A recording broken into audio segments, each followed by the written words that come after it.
Hello YouTube, Crumb Freak here. What you're looking at is you're looking at two Mossbergs. You're looking at a really cool Mossberg 500 pump action bullpup. In the words of Pete at the Armory channel, this is one bad mother humper. Then you got the mil-spec 590 Mariner in the Marine coat, which is actually the shotgun that our Coast Guard uses, and I believe also the Navy. It is the only shotgun to ever pass the torturous military testing that they do. And the Mossberg 590 is the only shotgun in history to pass every test. Does that make it the greatest shotgun in the world? No, but what it does is speak volumes of the quality and how tough Mossberg builds their shotguns. They started building these bullpups right here in 1985 and stopped roughly. I've tried to find a lot of info for these, and there's not a lot of info to find on them. I'm going to guess somewhere around 1992, give or take a year or two on that. They originally designed these for the military and law enforcement community. These guns look so futuristic at the time. They actually still do in 2010 here. These still look futuristic, to be honest with you, but they played a role in several movies, including The Predator, RoboCop, The Running Man, TV shows like Miami Vice, The X-Files. You've probably seen this shotgun somewhere before, and it is a bad shotgun. And when I say bad, I mean good. Anyway, it holds six 2 3/4 inch shells. It's got an overall length of 28.5 inches. It's got an 18.5 inch barrel, barely over legal. And being so compact, it weighs quite a bit. I'm going to guess, because I cannot find the weight and I don't have a scale that's really good enough to weigh it, stand on it and then get on it without it, but I'm going to guess roughly 10 to 12 pounds, probably closer to 11. It's pretty heavy but because it's in such a compact housing and that bullpup design, it's very well balanced. And it takes so much of the recoil out of the shotgun because of the weight. It's really a pleasure to shoot. The couple of bad things about it, when it does come to shooting though, is the receiver's literally right here, right where your ear is. So it's a very loud shotgun. But with that said, you can shoulder this shotgun. And I've already safety checked it, by the way, everybody. All these shells, everything. Both of these rifles, shotguns, have been safety checked and are ready to go. This actually has a grip safety right here. I'm trying to pull it out because it's been disabled.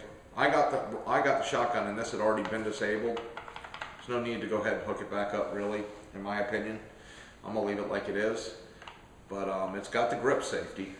But when you shoulder this gun, and you can see I'm holding it with one arm right here, and what's so great about it, and SWAT teams around the country actually still use this, I know that. You can reach out, you gotta be careful you don't blow your own hand off, but you can reach out and open a door still holding this thing.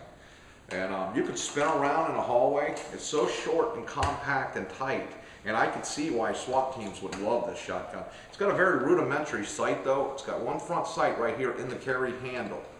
The only thing this shotgun lacks, and it would be pretty easy to put on and mount, is a flashlight. Besides that, there's not a whole lot of bad to say about it. The action release is in the back of the buttstock and kind of hard to get to. That's one of the bad things. And it is very loud, like I said, for the receiver. And only being able to hold 6 shells would be my only beef. However, you're giving that up for the compactness and the design of this little bad shotgun.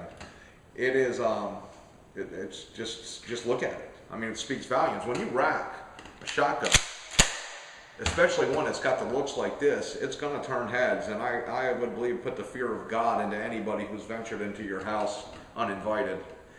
That would be my opinion. It comes with about a 1-inch rubber buttstock pad here, and it does help with the recoil also. This does not have the recoil that this 590 does, I can tell you that. It's a lot more pleasurable to shoot than the 590. I like the 590 because of the magazine capacity, and it's a lot greater. And in the buttstock of the 590, of course, you have the extra shells. I've already done enough videos on the 590s. There's no need to do any more on that. Now this shotgun right here is beginning to be very difficult to find every once in a blue moon you could find them. What you got is you got a lot of guys who hate the Bullpup design to begin with. And with that said, let's talk about the trigger, because that's their biggest beef on the Bullpup design is the trigger. It does have a very long trigger pull. It's got a lot of play because of the linkage you need to have it in a Bullpup design. So you're going to pull about, I don't know, about a 1/4 inch of play before you actually get to the trigger, and then you got probably a good 1/8 of an inch to a 1/4 inch trigger pull to actually set it off, just like that. But once again, I give up that for the compactness of this shotgun and just the look of it and the overall performance. No problems. This thing shoots wonderfully, like I said. Now, I wanted to get into a little bit on the shells themselves.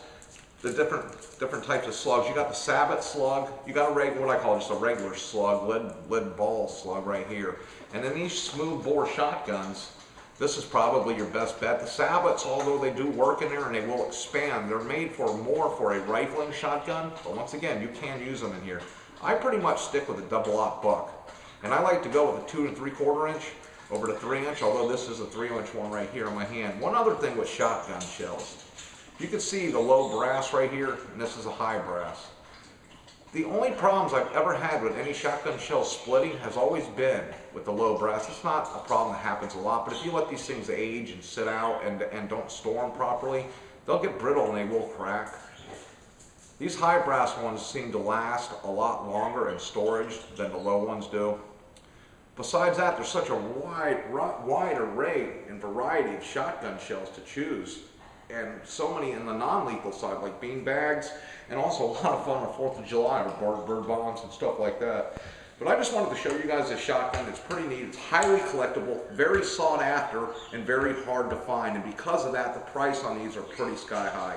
Like I said, Mossberg made these from '85 to the early '90s. You could still, for your Mossberg 500, oh, they also, for a couple of years, made a version of the 590 in this, but it had a 20-inch barrel. It was 2 inches longer.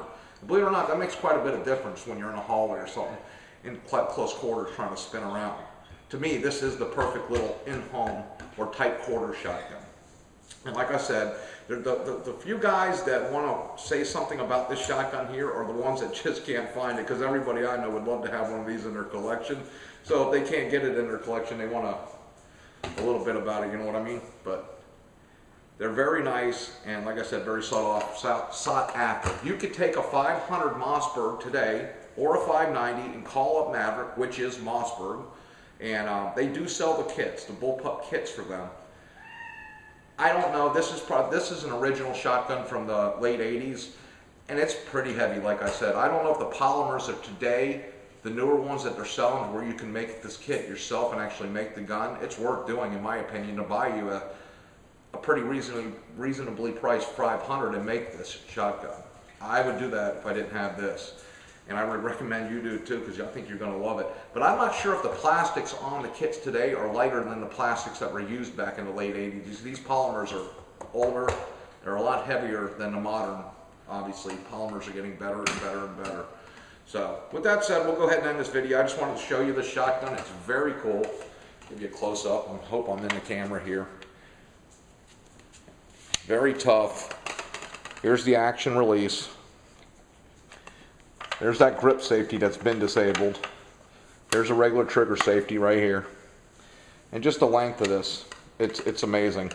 And it's not that bad to break down either. It's not a big pain in the butt to break down and clean. It actually breaks down pretty easy. And there's the noise telling me we're about out of time anyway, so we're going to go ahead and wrap this up. But this is a video I was contemplating, should I show, should I not show? And I'm kind of glad I did, because it's a very cool shotgun. It's very cool to have, and there's not a lot of downsides except for like the few things I mentioned. The action release, the noise level, and the weight. And there's not a whole lot besides that. Okay, YouTube, I thank you for watching this video on shotguns. I ask you to go over to my blog, ChromeFreak123 at blogspot.com. I wrote an article on shotguns, and I would appreciate it if you guys take a couple of minutes, go over there and take a look. And let me know what you think. Leave it in the comments. Thank you so much, YouTube. Good night. Chrome Freak out.